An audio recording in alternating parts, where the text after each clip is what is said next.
Here we are now at my drawing board, and I thought it might be quite nice to show you how I go about creating a book, and I thought I'd talk to you about the tale of Jack Frost.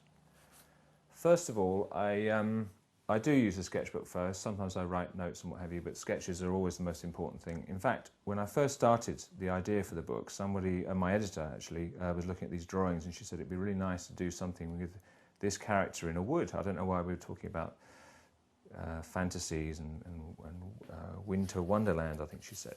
So I just started doing loads of drawings. There's some other drawings there, and I started thinking quite realistically at first of woodland animals and birds and what have you.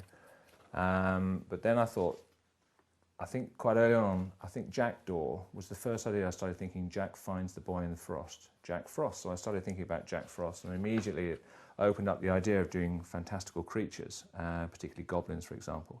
And I really like drawing fantasy or made-up creatures. So I just start doing what I usually do. I start making lists of names, and it's a process of little word associations and names, and just draw, really. Making up animals, creatures, just getting familiar with them. I think I remember, for example, when I drew this character, he reminded me of a boy I knew at school called Bing Bong Bandy Legs. And as I was drawing it, I do think about how the characters may move, and this is something that sort of came into my mind. So it's a really important process. This might take, in this particular case for this book, I did 3-4 weeks of just filling a sketchbook. And as I say, look, lots of notes here. And just creating new characters, something with a unicorn in it, so just playing around with that, how the unicorn might move, and how they may feed some of these creatures. And it's just a really fun process. Beazle, similar hunting tracking methods as the waffle, distant cousins. But particularly there was a take on goblins. I thought it'd be really fun to do something with goblins in it. So there was his character, King Gobbledygook, and it was just trying to get the look of him and the feel of him, this dopey, sort of ape-like creature. And slowly it started coming together. And often these drawings do suggest plot lines in the story. Now this really was a series of drawings here on this page where I was thinking, well, you know, this is the goblin when he first sees Jack Frost and how he might look and hold him. And these actually appear in the final book. So it's quite interesting how at a very early stage, how important the sketches are, and they can really make it into the final book. Once I've finished with the sketchbook, I then will sit down for a good couple of weeks and work through the story idea, and so I just turn to the writing then. I think for Jack Frost it took 3 or 4 weeks to get a good draft. Particularly with Jack Frost, it's a story picture book, and in a story picture book I really wanted a plot and a sense of drama and a progression in the story. So what I tend to do is, particularly for this story, was to use a storyboard, and for me it's really important to get a sense on one page how the drama starts out slowly and builds up.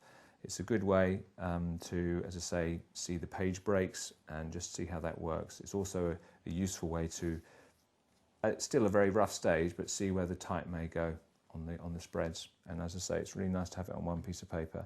Once I've done that, I'll then go on to producing really detailed roughs.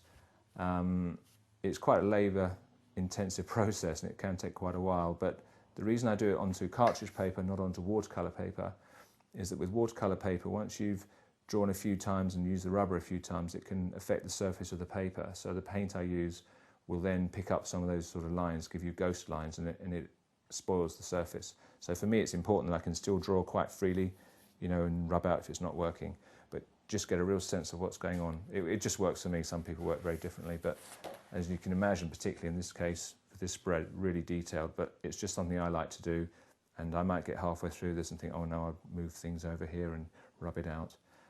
So they are quite detailed, they are quite labour intensive.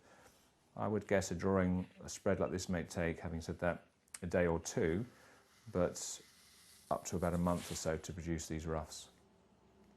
And again, looking at the indication where the type may fall. And I work very closely with the designer who helps me with the, once I've done these drawings, I'll pass them over to her and she'll drop in some of the text as well. Once I finish the pencil drawings, I will go back to the storyboard and I'll produce another one in colour this time, which I think helps to emphasise the progression of the story. It's important, particularly in this story, that there's an air of tension when the goblins come in. It's all very dark, and it's just really nice to see it on one piece of paper, just how that progression goes. I think sometimes if the drawings or the colours particularly are all similar colours. It can be quite boring visually, so it's nice to keep that as a reminder. So by using a storyboard, it's quite useful just to see how that you can change and vary the colours a little bit as you go through the story. Then I go on to producing the final artwork, and what I will do is I will actually trace the pencil drawing using a light box. I'll put a piece of paper over. A light box is a box where the light comes through the bottom, and I'll put the drawing on top. It's a bit like tracing it onto the watercolour paper.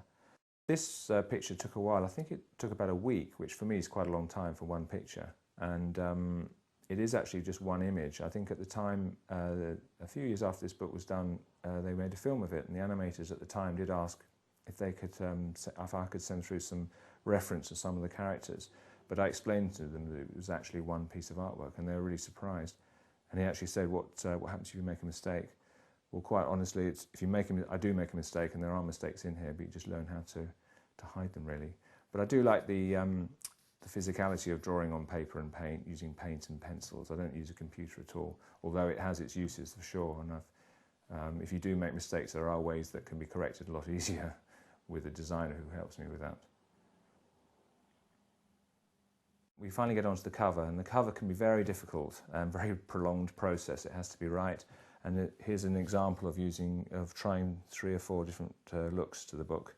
There's lots of discussions in-house at the publishers about how it might look. And for a while it was looking a lot like that.